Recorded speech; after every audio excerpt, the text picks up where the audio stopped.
I am Ann Stone. I have had the honor of being one of the founding parents of the Fatherhood Council. I work at Department of Social and Health Services in the Economic Services Administration. So that is where all of the safety net services live, public benefits kinds of programs.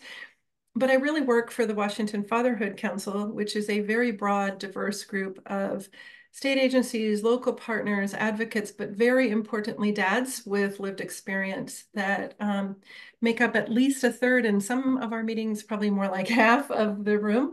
So we're always informed by folks who come to this conversation through the lens of fathers' experiences. We have the great opportunity to hear part two of our conversation that we began last month around expecting male involvement, and a very special treat to get to meet Mike Brown's two clients, customers. I'm not sure, Mike, what your relationship is, how you would describe it. You can tell everybody about that when you come on. A young man who became a parent recently, and his mom, and sharing their story and understanding the dynamics around young parenting. So Dieter, you want to jump to the next slide? We always talk about this through the lens of intentionally calling out fatherhood rather than parenting, because oftentimes in our systems, when we say parenting, what dads will say is we don't necessarily feel like that includes us.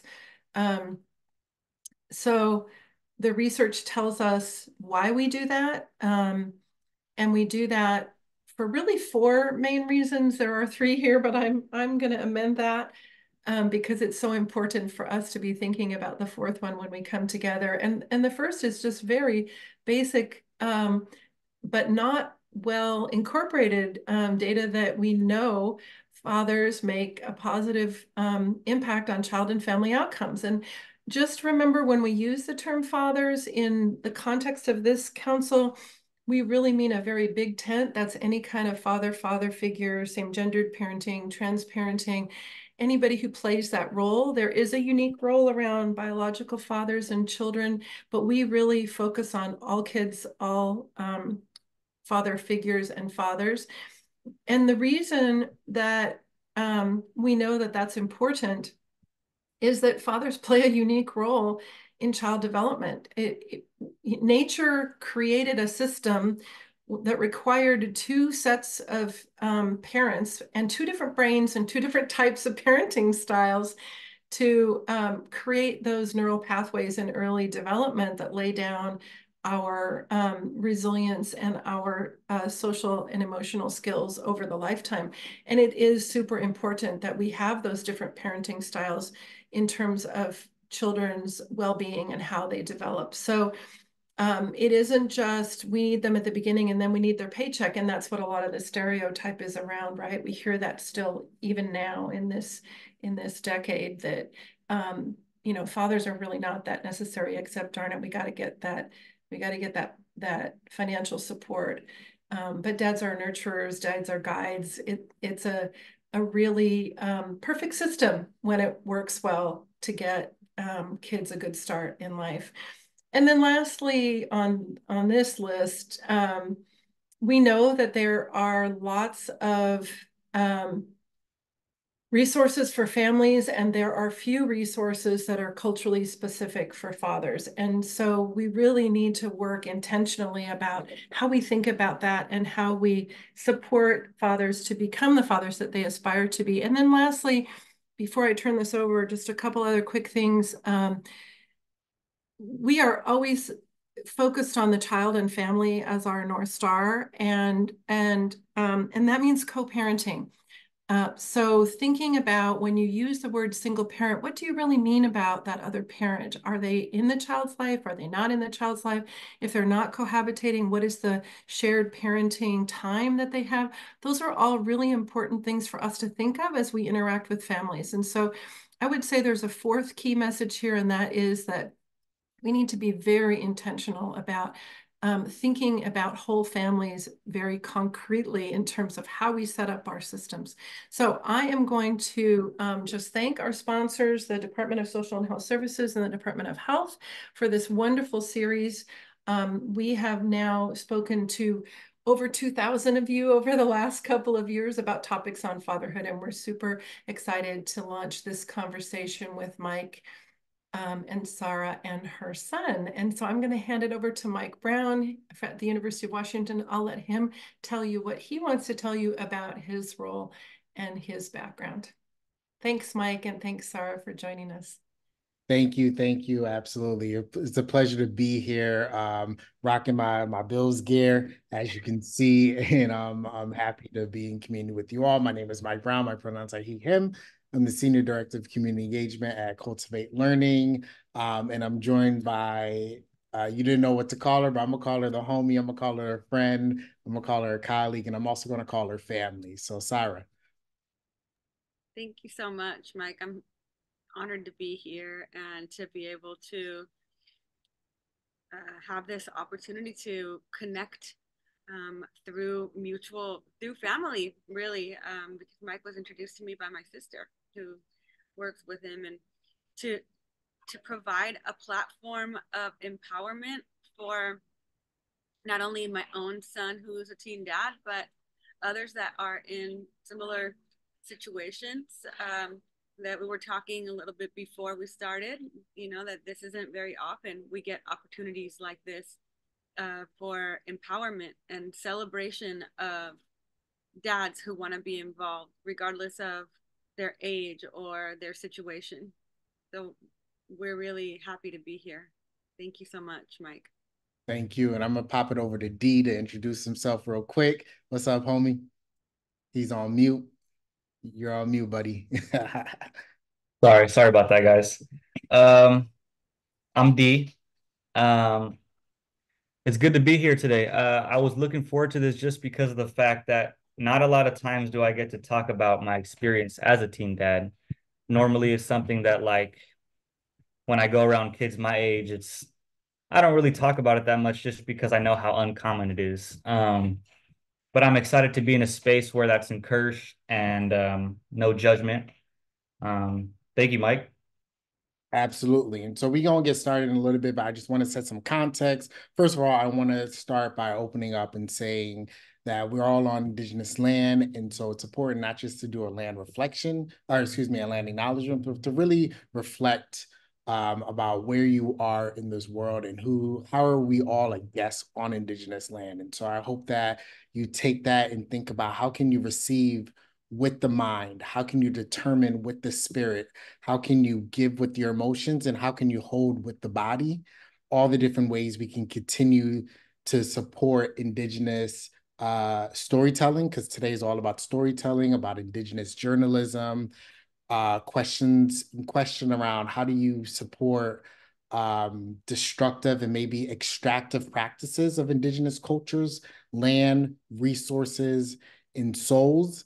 And as we move forward to rehabilitation and restorative justice, how can we also work to diversify our source of education and entertainment that shows a counter narrative to the master narrative? So as we learned from part one, which is available on the website, there is a myth that men, and especially BIPOC men, are unresponsive caregivers. When we see from, even though we have the research that 70% of Black men, they're changing diapers, they're present, they're powerful, and they aren't doing so. They aren't doing it because they're being asked to do it. They're doing it because they want to, because they care. And so when we think about the creation of such narratives of the despondent Black and BIPOC father, we can actually we can use that to shape and mold some of our policies and practices, whether it's wage and hour standards, unemployment benefits, reemployment services, occupational safety and health. All these things were we covered in part one. And so when we think about the narratives that BIPOC fathers aren't in the home, we can lead to how we interact with our child support enforcement laws, which then leads to incarceration and colorblind courts, which leads to the narrative that children are fatherless, which leads to the potential effects of crime and poverty and educational failure, which leads back to social perspectives of race, and then the cycle continues. And so when we say male caregivers or fathers, right, we also mean male presence in all the different avenues of life. And so we encourage you all to find father-focused events, to hire more male staff into your community, to invite fathers and males and men to volunteer, to invite and include them in professional development activities, because fathers are a crucial socialized agent in a child's life. And so we need to ask ourselves, what social worlds do we want our children of color to inherit? Because young men of color infer their mattering, their partial mattering, their whole mattering from the social institutions that they partake in. And so we have to ask ourselves, do father of colors matter, y'all? And I know we're going to say yes, but if so, then where? Because if we say they matter, then we also have to push back on all the areas in which we say that they don't, right? All the ways in which we have the mythology of the absent father, all the ways it shows up in our income and our wage inequities, in our higher rates of unemployment, in our incarceration system, in our policing, in our racism, in how we call it the controlling images through adultification and the narrowing of masculinity, which leads us all to today. What do young fathers of colors need? What do young fathers of color need? And so we're going to pop into a video that we pre-recorded. And then as you are watching the video, and that's my cue to Anna cue that up, we encourage you all to use the chat to think about some of the questions being asked, the conversations having, type your aha moments, what's coming up for you into the chat. We're going to engage there. And then after the first video, we're going to take some Q&A with Sarah and Dee. And so take it away, Ann.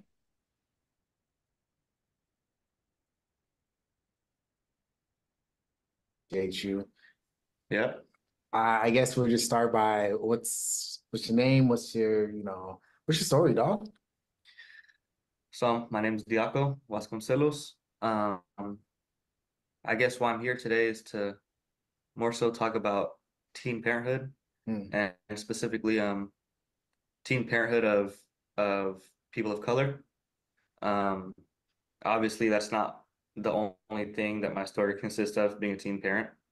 The reason I'm a teen parent is because I was going through a phase of my life where my judgment was really, there was a lot of error in my judgment. Things such as, using hard drugs, and that really messed with me. That really, not only did I make errors in judgment, such as having a kid super early, but doing things such as, forgetting the people that are important to me and treating them like I don't even know them. And most importantly, not respecting myself because of the things I was doing. And I'm happy to be in a place now where I've gained all of my self-respect back, and I'm able to talk about this thing like it's past tense. Man, that's pretty powerful. That's I mean, when we talk about fatherhood, we don't ever talk about the present, right? So this workshop is talking about present and powerful caregivers, male caregivers. And so I just want to commend you on the fact that you've come so far, and you still got ways to go, right? Things like that. Of course. So can you just talk about, like, when you think about yourself as a father, who do you envision yourself as? Well, I think one of the most important things that is kind of neglected as fathers, we were kind of talking about how the world sees us as just the disciplinary, that's our only role. And I think one of the biggest, I think it's the right way to use, stigma that I want to kind of break, because one thing that's so important to me as a father is emotional presence. And especially as a father of a young girl, emotional presence is super important, because raising a kid who's in touch with their emotions that's important. I really value that. And I don't want to be that person that says, hey, don't show your emotions around me, don't cry around me. No, because at the end of the day, I know if it's not me, then my child is gonna do that to somebody else, and I would hate to be not trusted with her emotions. Mm. Um, so I think that comes number one for me, emotional presence. Obviously, there's a lot of other like priorities as a dad, Yeah, of course. but I want to teach my kid to be connected with their emotions. I think that's super cool. That's super dope because a lot of times the narrative is how we as males, we're not caring, we're Right. not emotional. Mhm. I always, me and Nikki, who was on part one, we always talk about how we like search for videos of dogs, Yeah. seeing their humans come back Uh-huh. after being in war or Yeah, whatever. yeah. And like that always, you know what I mean? I'd be tearing up like and so how are how in touch or what are ways you think you're showing up Mhm. to show that you can be more than just that? Well, I don't want to compare myself to other dads, but I think it's like important in this scenario to like look at certain dads and see, let's say for example, when something like a huge like milestone happens in my daughter's life, Mhm. I think, and I don't want to like read people's minds, but I think some dads are kind of afraid to show emotion when those like certain milestones come up. Like, of course they're going to show happiness, but they show it in a certain way. And what I mean by that is like they're like, ah, great job, but they won't truly feel free to express their excitement all the way. I have to kind of suppress my excitement and be the one that like has control. Like, yeah, good job, but I can't show all the way my excitement. I think that's one of the biggest things for me. It doesn't make me weaker to show, I guess, like my appreciation for my daughter or like my excitement when she reaches a huge milestone. Sometimes that can be seen as like the mom's job, right? To be like all happy and the dad is like, Cool, calm, yeah, collected all the time. like good job, you took your first steps. Now it's time to, I like to be, I'm excited for you. Like, you know what I mean? It doesn't make me weaker because I knew if it was time to protect my daughter, I would do what I would need to do without a doubt. But yeah. Where do you think that stems from? Where do you think that comes from? This ideology or this idea that we have to act a certain way. Um, I mean, to be honest, I would say that comes from society. I would say that almost like, I mean, if nobody has like if nobody's taking the strong role, it's almost like things are not, they're not going to work, and somebody has to take that strong role. And I do agree with the fact that, you know, there is like a sense of strength that comes with being a fatherhood. I mean, being a father. Yeah. But I don't like it being like, I don't like it being like a rule for us that we are strong, and yes, we teach our children how to be strong, but at the same time, being strong doesn't conflict with being connected with your emotions. Facts. That's something me and my therapist be talking about all the time. Right. And so even kind of drilling down into that, yeah, we talk about society as a whole, but what about in your own personal life? Do you think whether it's machismo, whether it's whatever that you want to label it, where does it show up in your life as you navigate at your age? Like meaning, like, can you repeat, like, So basically, where's it showing up in your friends, the media you consume, rather than saying in a larger society that this is how men should act? Okay, like how is that stigma kind of being perpetuated in your own life? Yep. Okay, well, for sure. Like, I'd say like, okay, firstly, a lot of my friends that I've made when I was in middle school are still my friends now. And I was talking a little bit about how, because of my own experiences, I do feel like, I'm not saying we're not friends anymore, but I do feel like emotionally I've grown past a lot of them. Yeah. And a part of their thinking, that's still their thinking, is that the man is supposed to be strong and he's not able to talk about his emotions. And it's still like that. I can't get some of my friends to open up to me. and I've stopped trying to do that, you know? And so even though I'm very comfortable in my own skin, I still definitely feel that pressure when I'm around them not to talk about my emotions, just because it's such a regular thing among us. And I used to be the same way, you know, I used to be the same exact way as they are right now. Um, so I'd say my friends is one of them. And I don't want to just cut them off because I don't feel like that's right. Yeah, yeah. So my friends is one of them. Um, social media I think is one of them too. Certain people can say that, oh, it depends what your social media looks like and what your feed consists of. But a lot of my social media consists of like strong, powerful men, you know. I guess kind of like this girl left me when I was down, and now I'm up, and now like I'm not showing my emotions because I'm so hurt that I don't hurt. right. Yeah.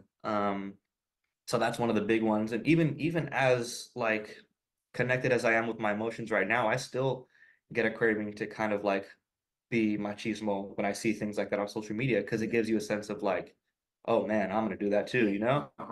And that's hard to avoid sometimes. And you gotta like ground yourself and remember what your roots are. And remember, that's not me. That's not necessarily the right way to approach things. Yeah. Yeah. Super important that we continue to be ourselves, even in the face of resistance, because that's what our people are built with, right? Resistance, rebellion, being the counter narrative to the master narrative. I was looking at something and it was talking about how part of being a man is having an open heart, even though it hurts. Let me write that down. Say that again. Say that again for the camera. It's part of being a man is having an open heart, even though it hurts. I love that. And that's kind of tough, you know, because I say the best way I can explain that is being connected with your emotions. It's going to hurt sometimes because people are going to see that as weakness, but you have to remember that that's strength. Even when people are going to try to use that against you. Facts. People are going to see that as weakness. Oh, he's the guy who is connected with his emotions. I can hurt him because he's in touch with his emotions. You know, Bobby shuts down his emotions, but Ronnie, he's super in touch with his emotions, so I can get to him, you know? And you have to, that's kind of a sticky situation. That's kind of like something that's hard to navigate sometimes, because you have to, I guess, like, you have to decipher between when it's the right time to be connected with your emotions and when you have to set your boundary with people. Yeah. And sometimes I don't even think it has to be either or. Either or, for sure. Yep. Because you can set boundaries with people and still be emotionally like, you know what? Like, you know what, that kind of hurt, but I can't associate with you anymore. You know, but I'm not, it doesn't make me smaller to admit that hurt me. Yeah, you know? Exactly. And so with that kind of line of thinking, I'm interested in hearing, how have you seen society systems, especially when you're out in public, you're interacting with people, with your daughter, how do you think they see you as an emotional being, someone who's emotionally present, emotionally strong, and try to use that against you?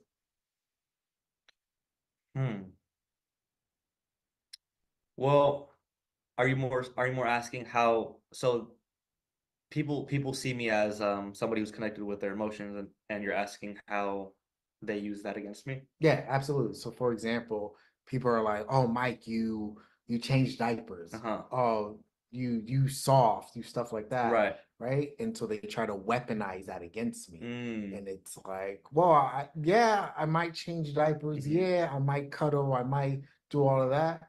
I might be the small spoon. But you know what? I can still go outside and, change a tire. I can still go outside and do this, whatever you call as manly. I'd say that's a good question, because I feel like I've faced a lot of like maybe that type of judgment from women rather than other men.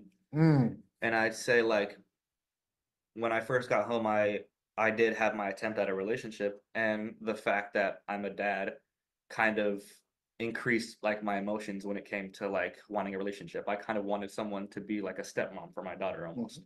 And that's, first of all, that's unfair to ask at this age, because you know, preparing to be a stepmom or a mom. It's still hard at 30, but yeah.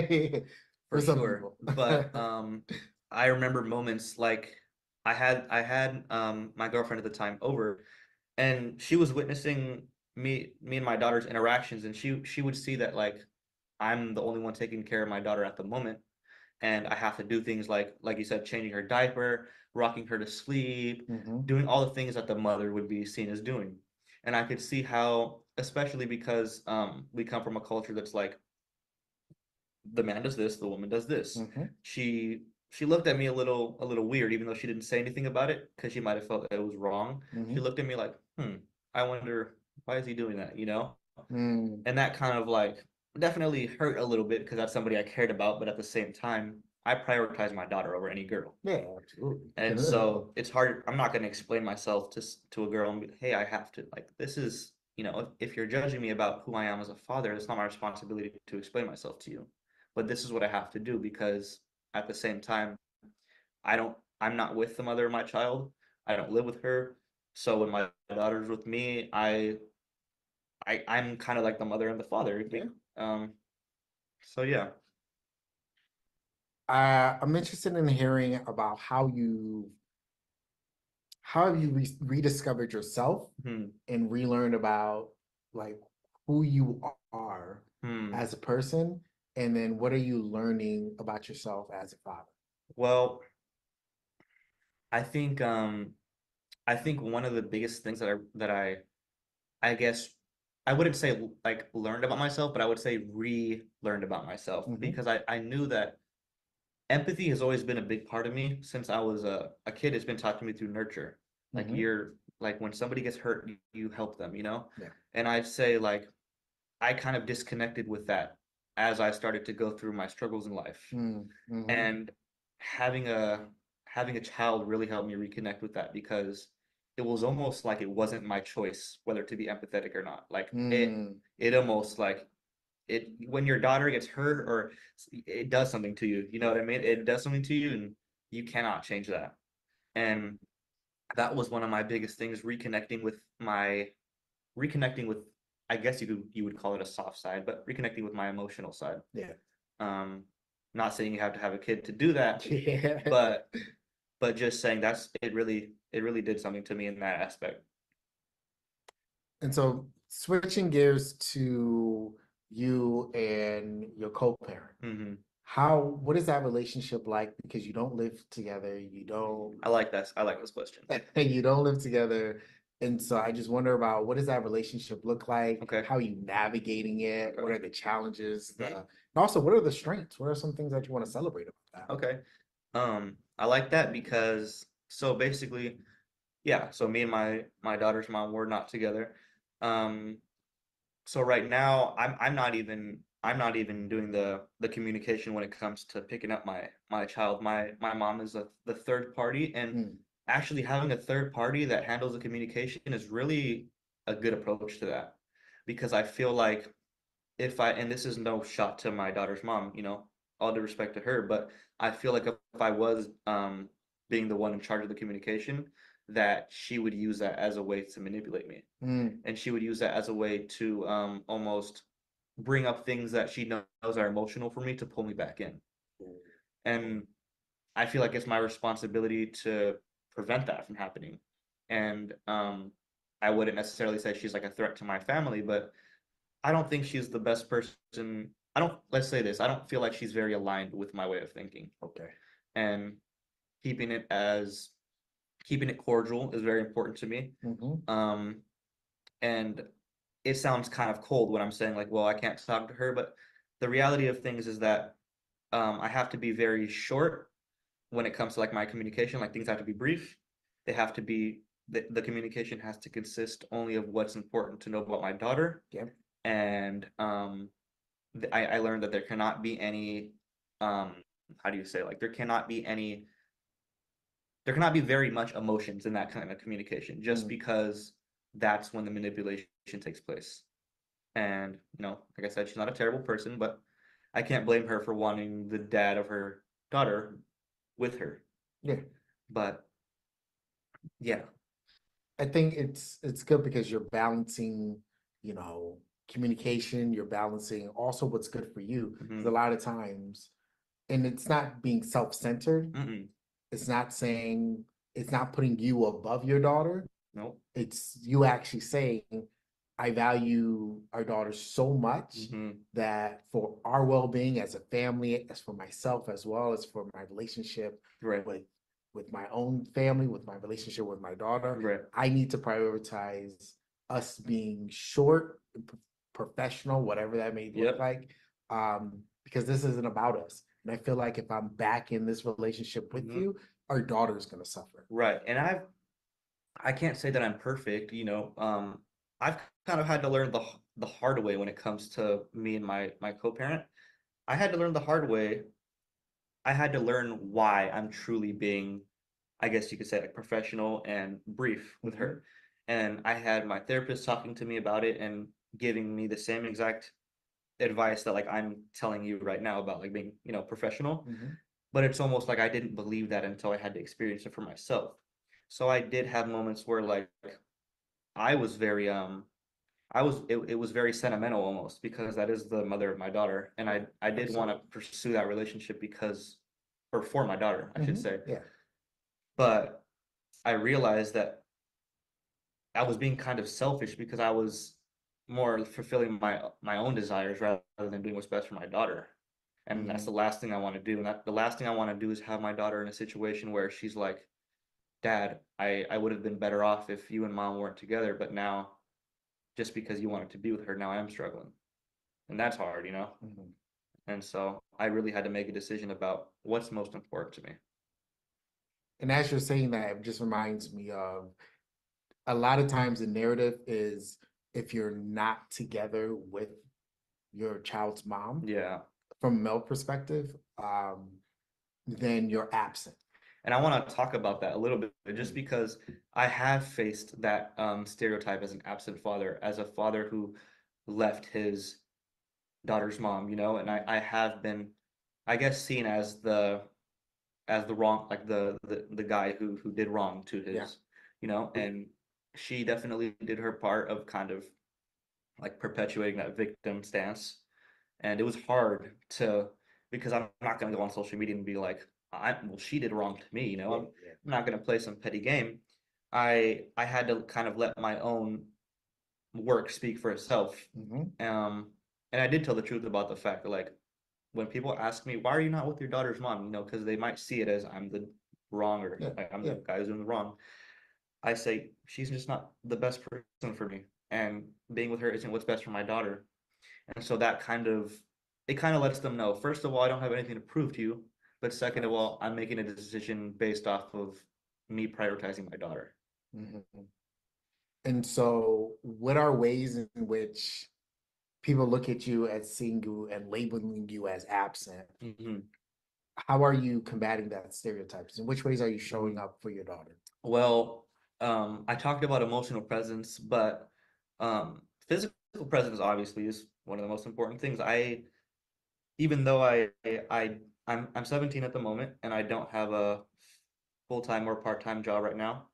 But I'm using that as a way to whenever my daughter comes over, I'm with her all the time.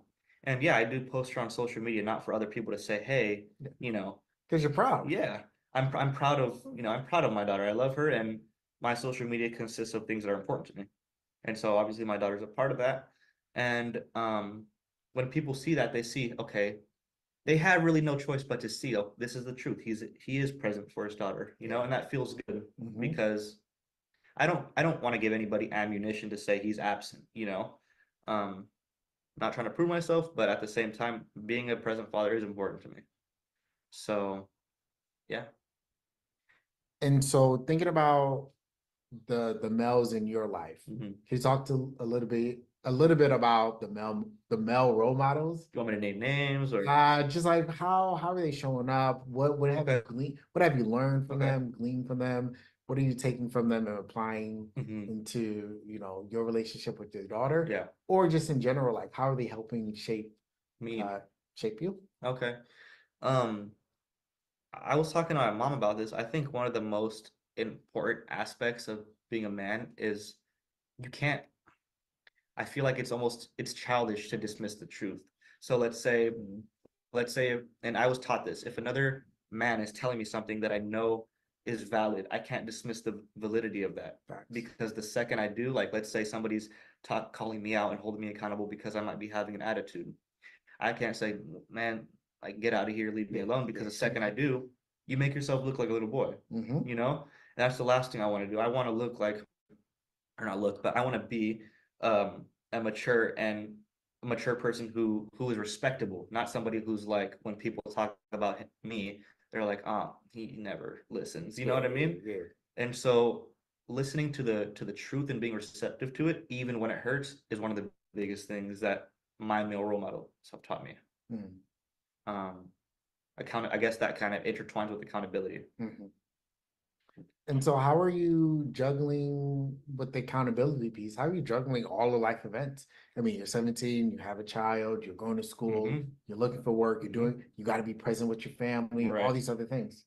I can't sit up here and say that I'm perfect or that I've never had my moments of stress, because things, like I said, it's a lot for a 17-year-old, you know? Mhm. You know, I have had my moments with, like, I guess, you know, relapse and stuff like that. I've had my moments. Um, I've had my moments of like losing my emotional composure and just feeling like that feeling when you feel like life is ending and you know you just want to shut down. And Mhm. I've had those moments, and it's been really hard to admit that, because I take so much pride in how I handle things, that when I don't handle things well, I feel like it's a big blow to my self-esteem. Mhm. And so there have been moments where I haven't handled things well, but I can only say that I'm working to handle things well as much as I can. But I have a therapist, you know, I meet with my therapist, Mhm. and I have my outlets that really help. I don't think I would be able to handle all of life's events if it weren't for my outlets, such as bodybuilding, Yeah.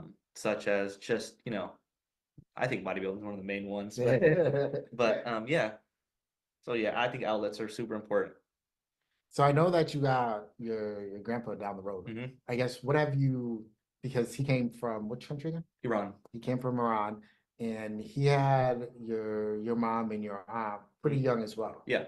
Right. And so how are you connecting with him, perhaps over this, I just wonder about like what is he teaching you? Mhm. What have you learned from him? What are you looking at like, hey, we can really connect, Mhm. even though Well, we're generations apart.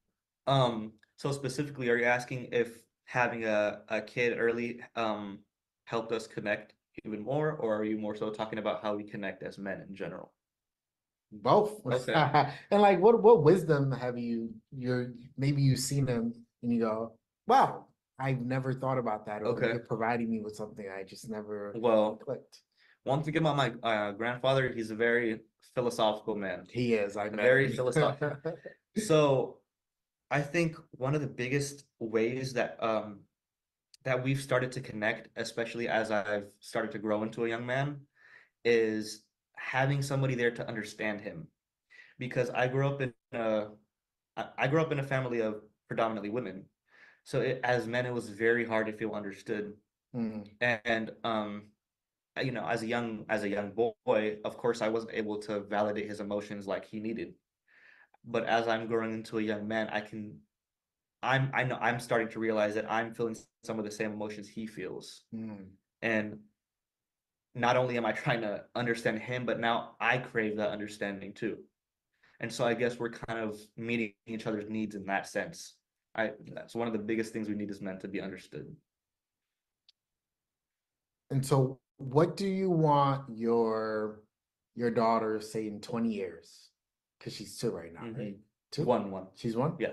What do you want her in 20 years when she's 21 and you're chopping it up at her graduation or whatever, to be like, hey, Dad, when I think about you, I think of this.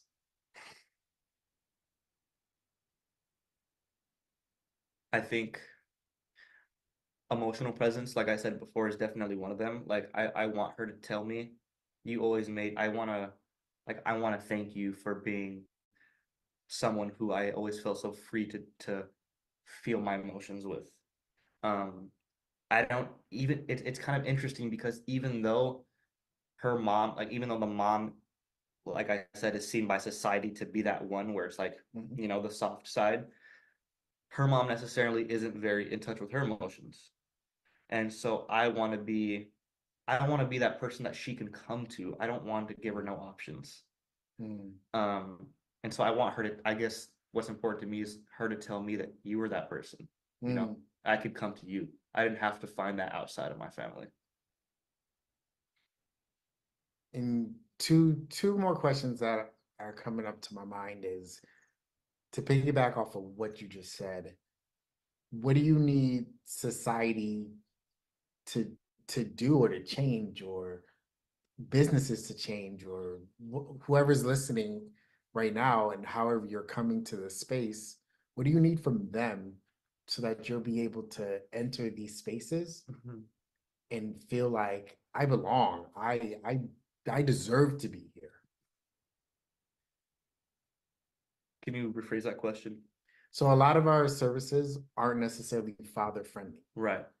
And so to create or to reimagine all of our services, our programs, our places that we go to, where they just go, oh, you're the disciplinary, Right. or we're gonna wait, where's mom? Okay. What do you need them to change, I- whether in their attitudes or practices or policies? I guess one of the biggest things, and I feel like this is, I can't, I feel like one of the biggest things, and this is kind of all they can do, is to keep an open mind about what the role of a father is.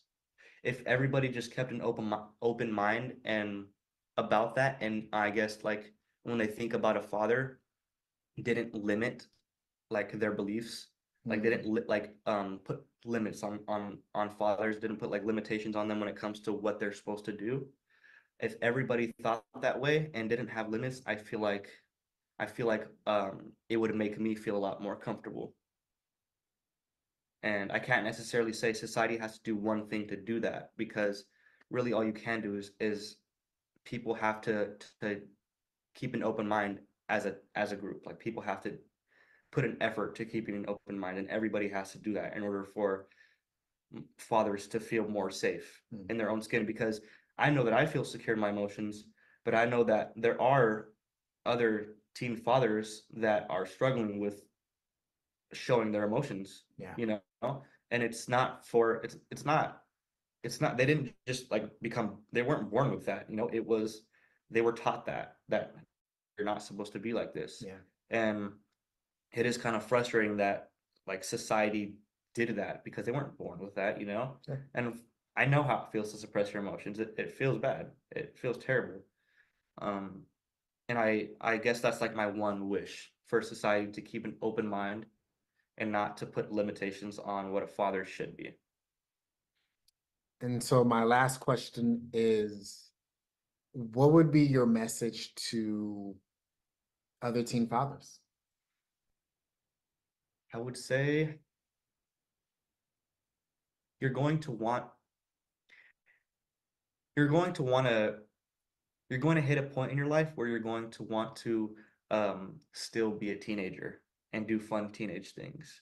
And no matter how important your child is to you, you're going to see your other friends who are teenagers and realize that they don't have to deal with that. They don't have the responsibility of being a father. They can go out more than you. They can, you know, I don't want to call it freedom, but they can they're more available than you are.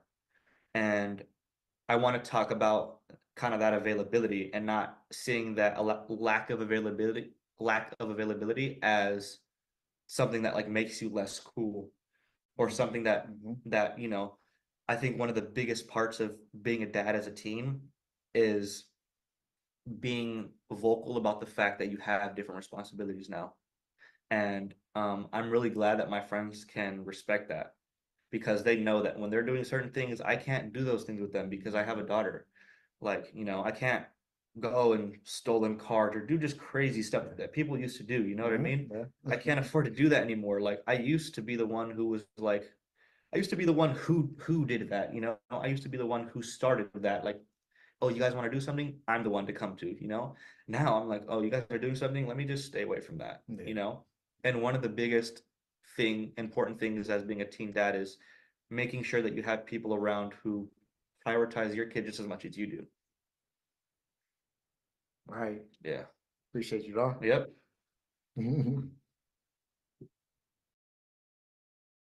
All right. I hope y'all enjoyed that. Please in the chat throw out any ideas or any thoughts that's coming up for you, as well as show D some love, because I mean he's a 70-year-old in a 17-year-old body. And so I was pretty impressive. I love it. We're gonna get into some questions right now and keep this train moving. So the first one I kind of want to start off my access to you, Sarah, to begin with. Um, because D, you're coming in today, you're a little bit out of the way. You had some bouts with mental health that you mentioned at the top of the video, and you're coming home today, and we're happy to excited to welcome you back. Um, and that was after you realized that you needed some extra support, and you went and you got it. And so if that ain't understanding that you need support and it's bigger than you, and that's not showing people that you're a present and powerful caregiver, then I don't know what is.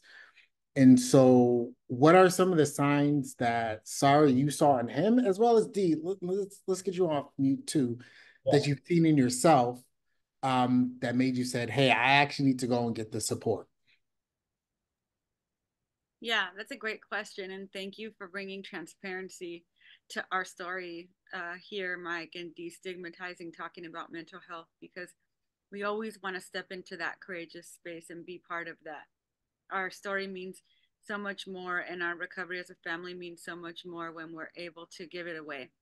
And I think what Dee and I have both learned is how to be more in tune with one another earlier on when we see signs of struggle.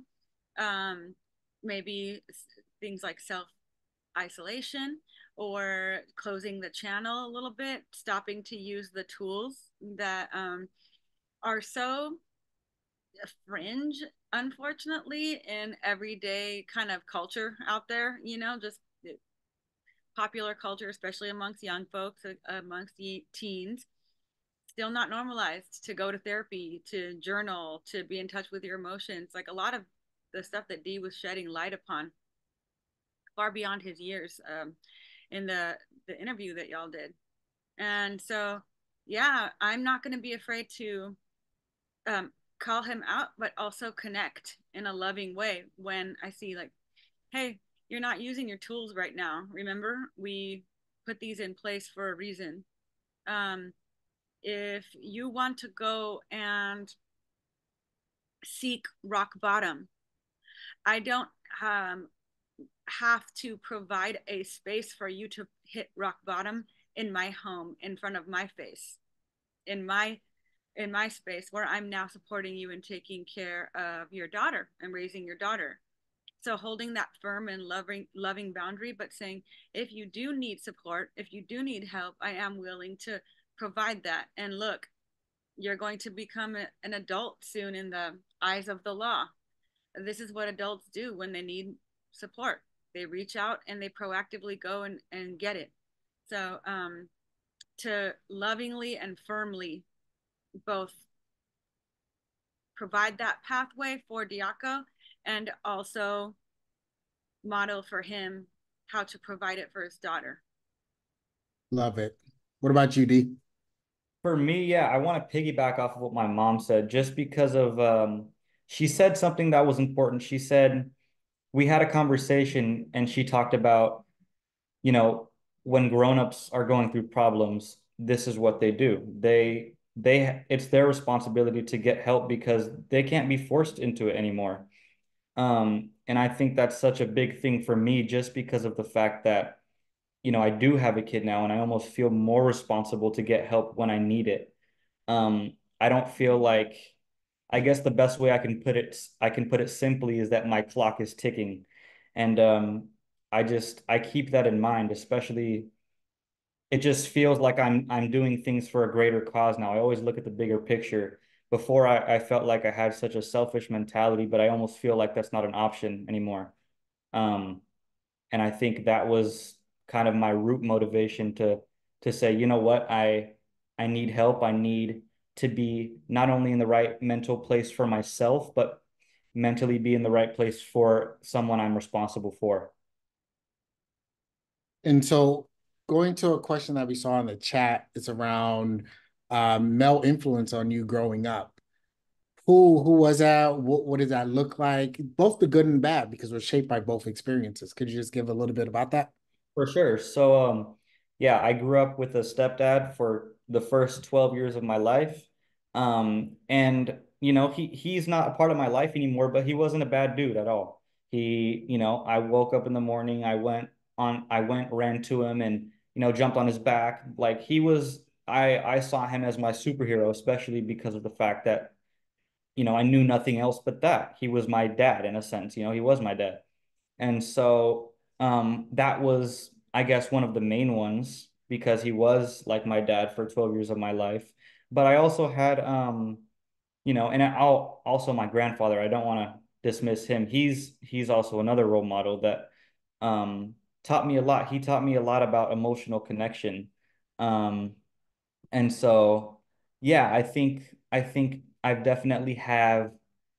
had different types of role models and different like aspects of masculinity in those senses. And, I've had role models that encourage me to talk about my emotions more than others. And so I'd say my dad, my stepdad, my grandpa, even basketball coaches. Sports was a big thing for me, and the coaching was like I saw it. I didn't just see it as coaching; I saw them as family too. And so, um, yeah, Think a lot of times we think about family just as people who are blood, but family, like I mentioned, is both of y'all. It's people down the streets, the old head who dapped me up this morning. And so it's I encourage people to think about breaking free of our ideology of what family looks like because it right, can show up in so many different ways. right, So I'm gonna go right back to you, D, right? Because right from the beginning, fathers play a huge role in their child's health and development, whether it's biological or step. And studies have shown that father involvement during the prenatal period and the first years of life leads to children who are more school ready, who have an advanced vocabulary, enhanced social skills, are mhm, better able to regulate their emotions, lifelong success, which we're trying to get at. Um, but not only just for the father involved, but it also, or for the child involved, but it also positively impacts fathers and mothers and caregivers in general. And so my question to you, D, and then before I switch it over to Sarah, is about how have you grown as a teen father over the last year? for sure. Um, I think one of the main things is just my confidence as a father, because in the first like I would say couple of months of you know being a teen father, I definitely felt almost like I felt brand new to it, and I almost felt like a kid raising a kid, and in the sense I still am that, but like I almost felt insecure in a sense that I didn't have what I needed to provide for my daughter emotionally. And I thought that that was like an age and maturity thing. And as time goes by, I'm realizing that nobody who has a kid was really ready to be a parent. Kids make you ready to be a parent. And so I think that's one of like the main things that I've realized that, and I'm realizing it more and more every day. Um, so yeah, Thank you. Thank you. And then for Sarah, because we talked a little bit about in part one, which was once again all about the context setting. So if you don't have that link, we'll drop it into the chat so you can go back and look at it, which sets up today's. I want to talk about how has his growth affected you, because we talk a lot about in part one about stigma and discrimination around fathers' roles in society and how it not only leaves some fathers to feel frustrated and powerless, but also for their mothers and for their family. So can you talk a little bit about how his growth has affected you? Yeah, the first reaction to his growth is for me just surprise. I think the first, way that it affects me is to feel that personally, I feel validated. I feel like our struggle has not been in vain. It has affected me by humbling me, kind of sitting me down in my seat to watch and listen at the ways that he's been watching and listening, and that the lessons of life haven't fallen upon deaf ears. It's affected me by giving me new, as an educator myself who teaches young folks around Diaco's age and a little bit older than Diaco, to also really give credit and have a little bit more hope, I think, for what young folks are capable of. I think it has humbled me, really, his growth. And what it has done is taken a lot of the pressure off of, I have to do this and that and this and that in order for him not to make the same mistakes that I did, and in order for him to be better than I was, or to be able to navigate through this impossible thing that I saw teen parenthood as. You know, it has checked me in the ways of maybe projecting a lot of the stereotypes that I see within popular culture on teen parenthood, and seeing that it's not the way that it necessarily has to be in our family or others. So it's inspired me a lot. I'm so proud of you, son. I'm sitting here and I know, like, we're in front of all these people. I hope I'm not embarrassing you, but I am so proud of you, and it fills my heart to watch you grow and be the dad that you are for your daughter, even though I might have shared some, like, kind of embarrassing things No, in the no, I'm not interview, embarrassed. And talking about you wearing rubber gloves when you changed the poopy diaper that one time. gotta do what you gotta do, you know? But I'm so proud of you, and I'm learning so much from you. And that's really the number one way that your growth is impacting me, is it's teaching me. Thank you, Mom. Thank you. I'm gonna It's your job, Sarah. You're supposed to embarrass them, right? As parents, that's what we're supposed to do, Dee. We're supposed to embarrass our kids. Builds character. So, Mike, can we get to the questions about co-parenting, Yep, I'm pair working on parenting? that. I got Okay. you. I got There's you. one, I was just gonna let you know, there's one in the actual Q&A that you may not be able to see. I got that. I was just getting there. You can see it? Okay, I didn't know Got because I that. was the host whether you could see it or not. Okay, cool beans. Thanks. Sorry. All right. I don't know why I muted myself. First, I got to do a setup question, right? In order to move us into that space. That's a part of storytelling, y'all, right? And so, Sarah, I want to pop it to you, because you study, you teach, and essentially you are, because it's a core being of who you are. You're a feminist. And so I'm interested in hearing, what is a feminist, because we might have a lot of misconceptions. This is a multi-layered question, so stick with me here, right? What is a feminist? How have you imparted that onto Diaco through your parenting? How have you seen Diaco be a feminist dad? And how do you think feminism can support teen fathers to be present and powerful caregivers? Who, and you're on mute before you start speaking. Such a loaded question, Mike. And I think, to put it simply, but not reductively, feminism is about equity, over trying to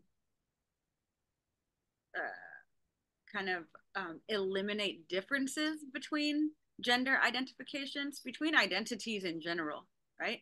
It's not about trying to kind of level a playing field, or to try to get the position that men usually occupy for, or that stereotypically occupy for women. It's about equity. It's about access. And as a woman of color feminist, it's been referred to as third world feminism.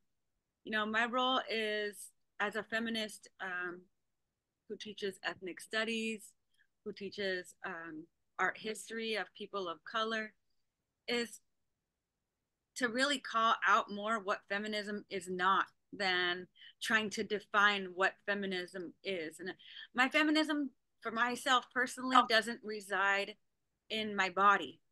It doesn't reside in just the fight for reproductive justice.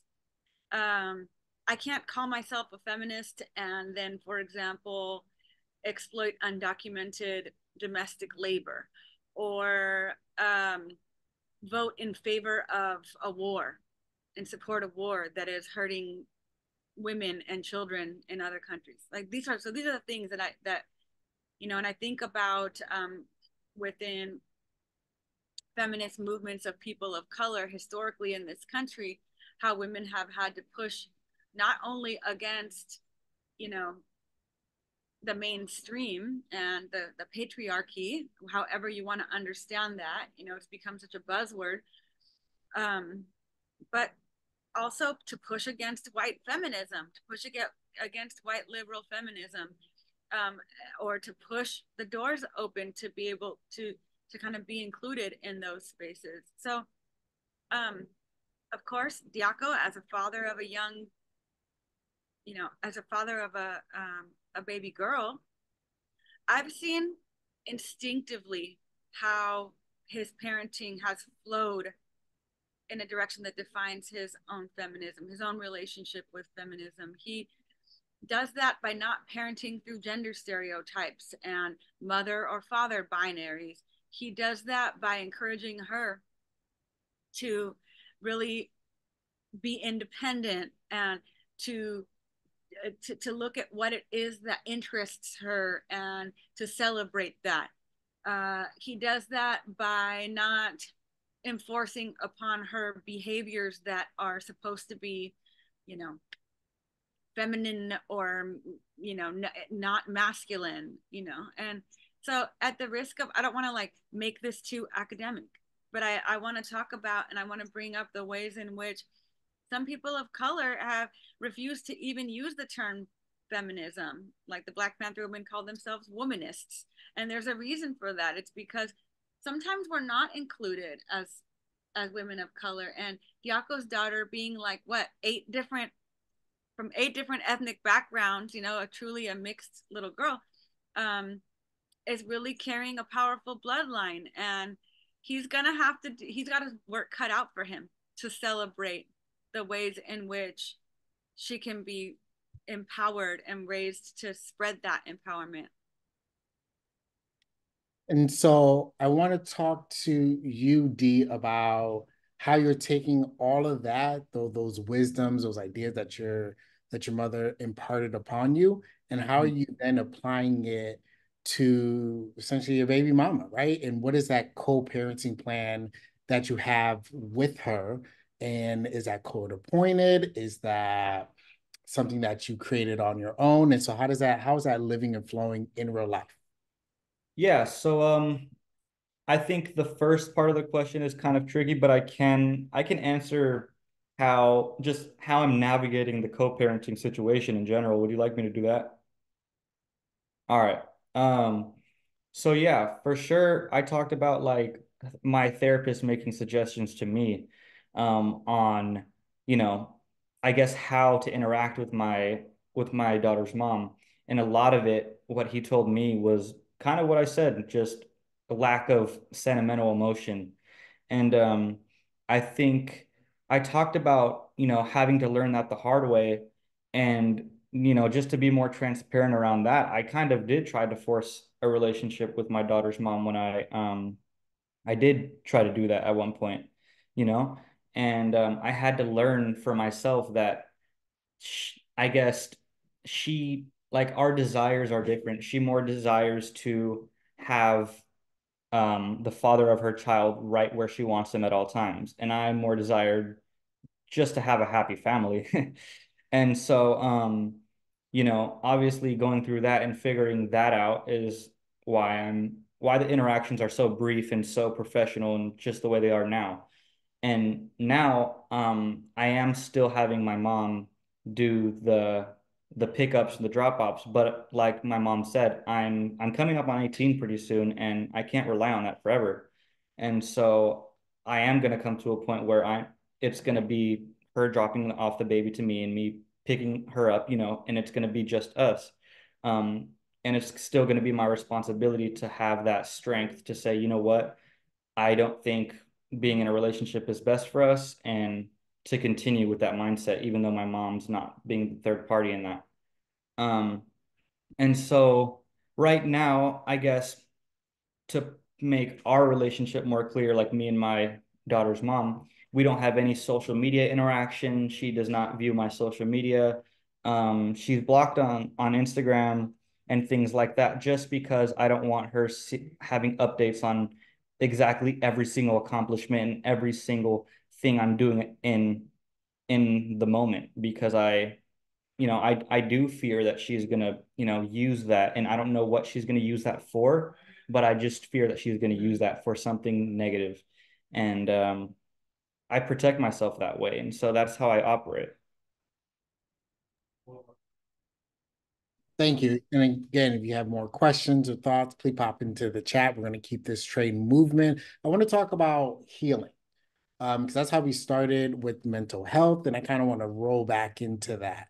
And so I know that you two haven't had the greatest relationship with Diako's father, in which we talked offline about how that may have created some feelings of disappointment, right, amongst other things.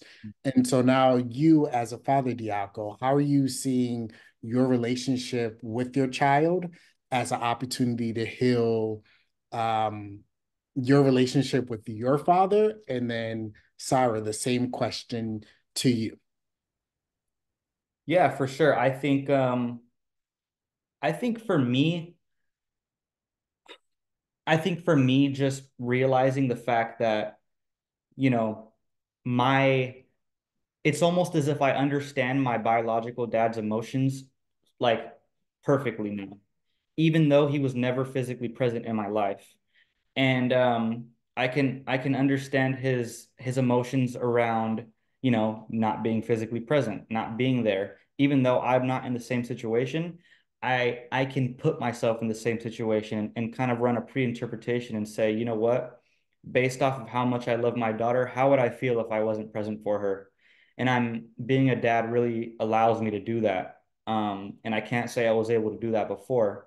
Before, I had basically no understanding of my dad's emotions. I kind of just thought he was this, I guess, bad guy, But having a kid really gave me empathy in that sense, and really actually helped me with my forgiveness.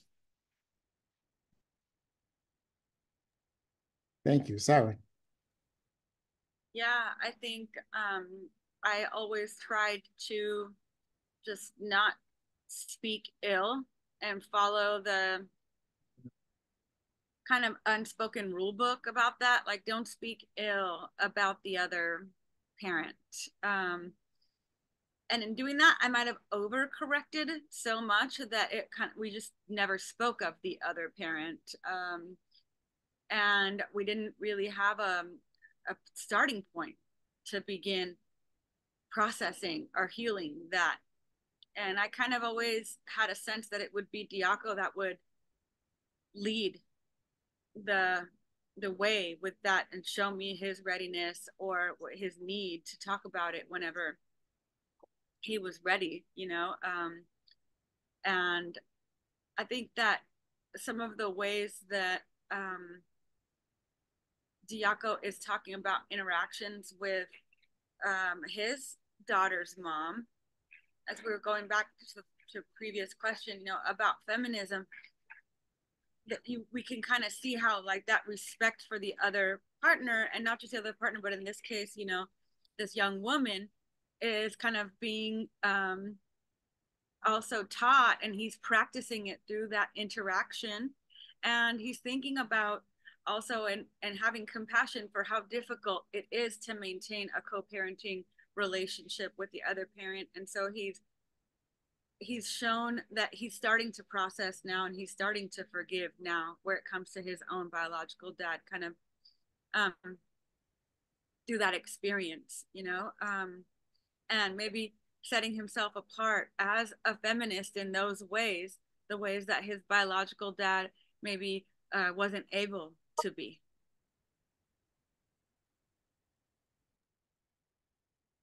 We talk about some of the intersectional realities that you face, Diaco, in your everyday life that perhaps doesn't support whether it's the father-mother relationship or the father-child relationship that you're working so hard to cultivate?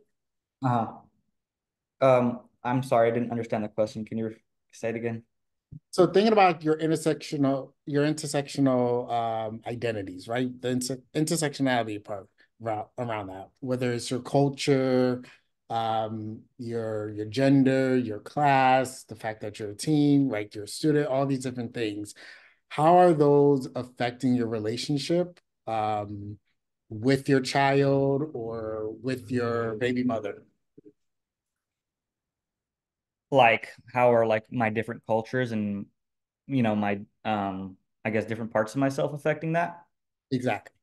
Um yeah, I say so first off I want to start off my mom said something important. She said that she talked about, how diverse my daughter's, ethnicity is. And I think coming from a diverse ethnicity, definitely not as diverse as my daughter's, but coming from a diverse ethnicity myself almost gives me a lot more leverage and skill when it comes to teaching my daughter to be in touch with all of her different cultures. Because I have experience with that. I have experience with, at one point in my life being insecure about my Middle Eastern side. I have experience to where if my daughter felt any insecurities or things like that, I would feel totally, you know, totally comfortable being able to be there for her in that sense. Um, I think also on top of that, you asked how it affects my relationship with my daughter's mom.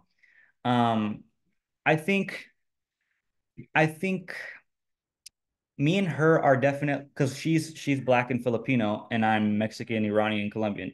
So the cultures differ, but it also gives me understanding of because my daughter's mom is a little bit insecure about her black side, and I don't mean to put her on the spot, but it's relevant to what we're talking about. Um, and she is a little bit insecure of her black side, and I feel almost like I can be more empathetic about that just because I've been insecure about my Middle Eastern side. And so I don't have like I guess like a craving, or it doesn't even feel like an option to me to hate on her for that, because it feels almost as if I was in the same exact position. And so I feel like that's what I feel like. And could you talk a little bit about what are some of the supports or services beyond your therapist, your counselors, myself, people in the community? What has helped or maybe not have supported you as you've gone through this journey? Yeah. What has helped is for people to I think for people to encourage me and make me feel, I don't know why, but make me feel like more of a father. I don't, even though I'm a father, sometimes I lack that confidence, and I still am working on that.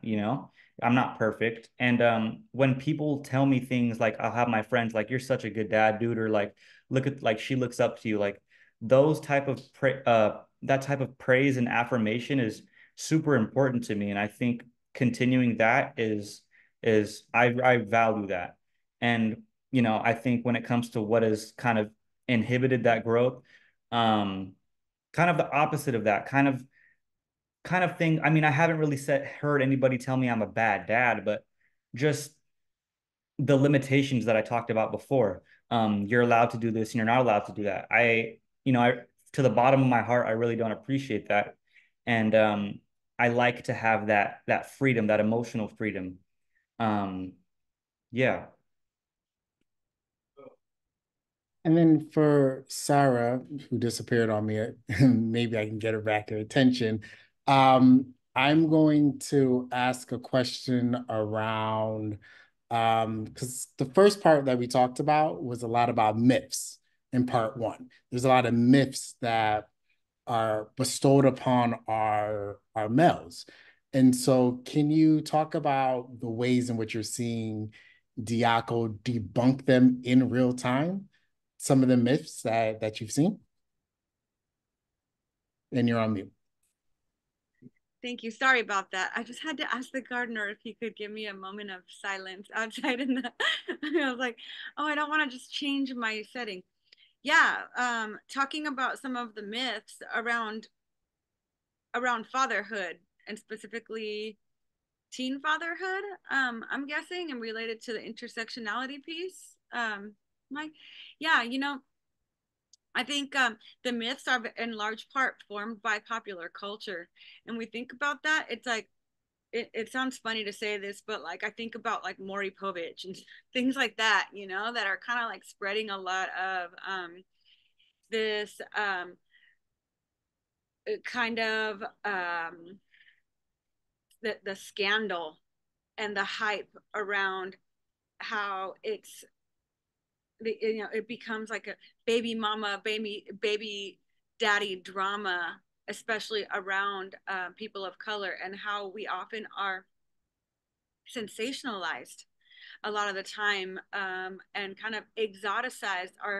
Our stories kind of becoming these dramas or these kind of soap operas for other people to just get some kind of like excitement out of, or that kind of a value. So I think that those myths are perpetuated because they provide some kind of like a gossip that stems from that stereotype. You know what I mean? And those stereotypes. And so it really is our role to not worry so much about, I think, reputation, but to really think about how each one of our roles can be, how Diaco was talking about before, how it's not so much about how we look or how we seem, but how we live. And to try, each one of us, on an individual basis, but also very consciously in our collective, our participation in the collective, to kind of form these conscious conversations like we're doing right here, to form part of these conscious conversations, and continue looking and creating our own new platforms to speak truth to power, like to these myths, and not worry so much about like not allowing ourselves to be maybe sensationalized or tokenized, as people of color, and fathers of color, right? In Diaco's case, teen fathers, but to just keep playing the right way, and defining really what those values are for each one of us, and continuing to consciously build collectives that are aligned with those values and based on those values. Going back to UD, I want to talk about something that we saw in the chat. What do you wish you had heard or could hear from other men and males about your role as a father? I think, to be honest, I think being a protector is actually a really important one to me. Being being capable of being a protector is really important to me. Having that be validated by other men specifically, that feels really good to be, when guys tell me, dude, I knew if something happened to your daughter, you would be there within half a second. You know what I mean? Like things like that, that puts a fire in me. And I love those type of I love that type of affirmation, specifically being a protector. And going back to, I only got about two more questions, but going back to part one once again to make that connection between structure and theory all the way back down to application, how it looks like in real life. The question is, I asked in part one, is what do young fathers of color need? And so Diaco, what do you need? I think that we need encouragement. I think encouragement is the key word here. Encouragement to, I talked about emotional freedom. I kind of talked my head off about that, but encouragement to not be ashamed of being a teen father, to not be, I guess, to not be like encouraged to perpetuate a stereotype. That's kind of a complex concept. I'm sorry, but not, I think that's what encouragement to be your own unique type of teen father, to be your own person, encouragement to, I guess, not feel like you're the same as every other teen father just because you are a teen father. And encouragement, lastly, to explore your own identity as a teen father. And so I think that is my provocation to everyone on this chat. Let's give him some encouragement. What's a couple of sentences that you want to share with him to let him know that he's got this? He's doing a fantastic job, y'all. We don't ever give people the roses when they're alive. So I want to make sure that he is seeing that and you are filling his cup up today. And as y'all do that, I want to leave y'all with one last question for both Diaco and Sarah. And that is, maybe you'll review this again in a couple years. Maybe in 15 years with your daughter, right? You're going to sit down, you're going to be like, hey, remember that one time we did this for the Washington Interagency Council? Yeah. And you'll rewatch this. And so what's one message that you want to share with Star right now to her? And then Sarah, what's one message that you want to share, I guess, to Diaco in 15 years when he's rewatching this? I think what I want to share to my daughter is that you are a blessing because you've taught me more about myself than I'm than I was capable of learning about myself, like by myself, if that makes sense. You've, not that that's your responsibility, but you brought a lot of things to light to me that I never thought I would realize about myself. And I appreciate that.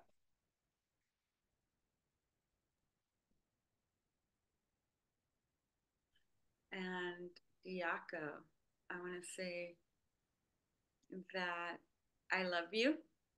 I'm going to continue to be behind you, supporting you, and providing a safe space that you can always call home and you can always bring your daughter to if you feel the path starts getting a little dim or confusing in front of you. You can always come back home. And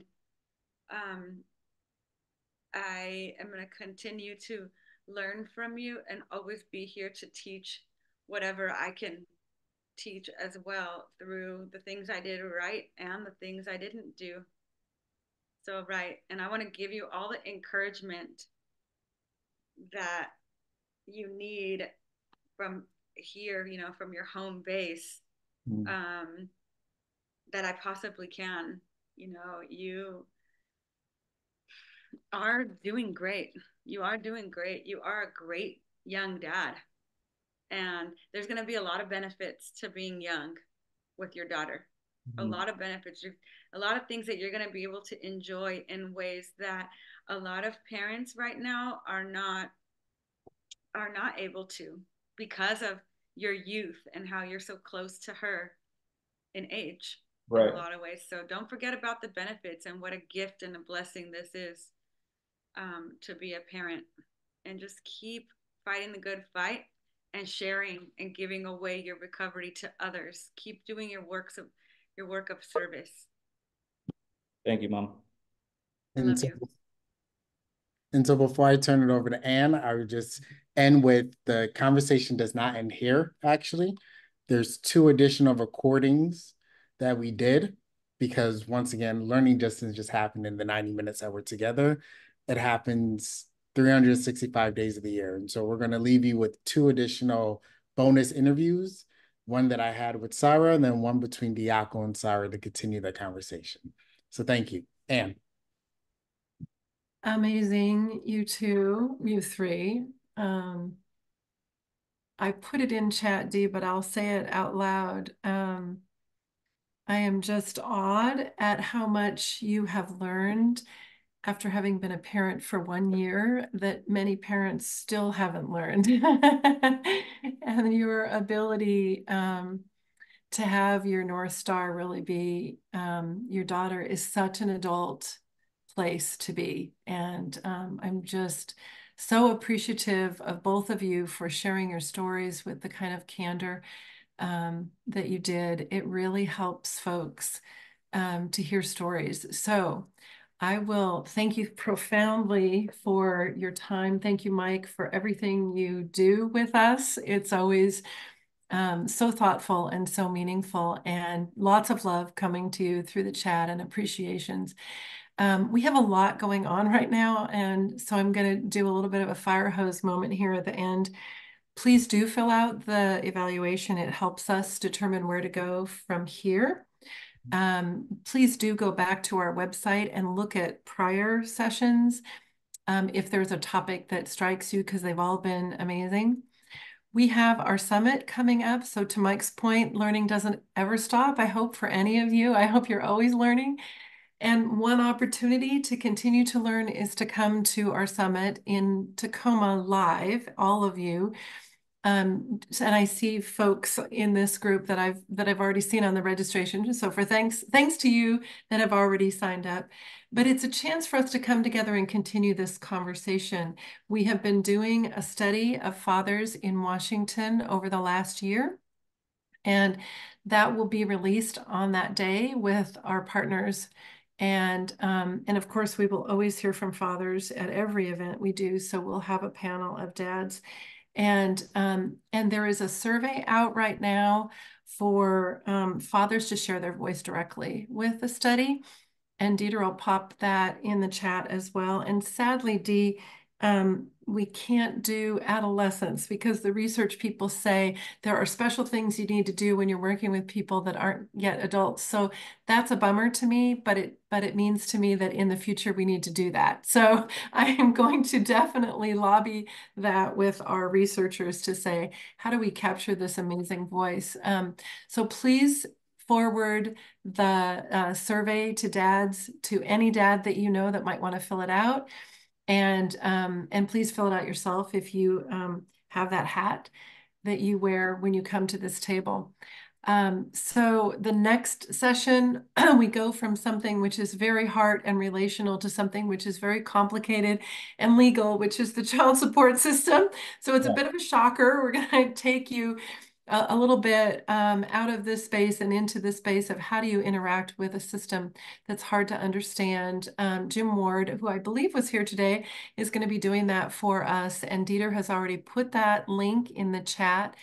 That will be coming up in April. And then we'll take May off because of the summit. So you won't see us in May, but you'll see us right back at it in June. So please sign up for the summit, join us to continue this conversation. It is no cost. It's at the Tacoma Conference Center. And any dads that want to attend, we have resources to support them. So travel, lodging, food, childcare, so that their time can be honored in addition to the professionals' time. So thank you so much for joining us for this amazing conversation. I want to know how it goes with you too. I want to check back in, Dee. I want to hear how you're doing over time. And thank you so much, Mike, for jumping into these conversations with us multiple times. And now everyone can see why he's a regular on our series. So have a wonderful afternoon, and we hope that we see you again. Thank you Thanks, so much. everybody.